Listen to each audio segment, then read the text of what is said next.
Abdul Monem limited নামের একটি প্রতিষ্ঠান থেকে ১০ কোটি ৩১ লাখ টাকা চাঁদাবাজির অভিযোগে দায়ের হওয়া মামলা থেকে অব্যাহতি পেয়েছেন বিএনপির ভারপ্রাপ্ত চেয়ারম্যান তারেক রহমান সহ ৮ জন।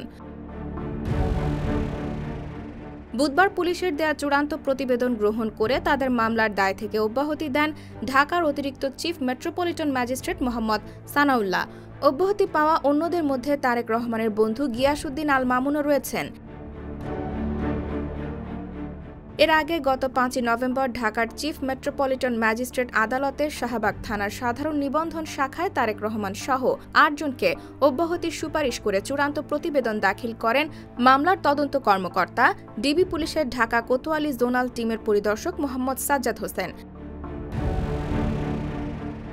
প্রতিবেদনের ওপর শুনানির জন্য বুধবার দিন ধার্য করেন আদালত। এদিন আদালত চূড়ান্ত প্রতিবেদন গ্রহণ করে তারেক সহ ৮ জনকে মামলার দায় হতে অব্যাহতি দেন।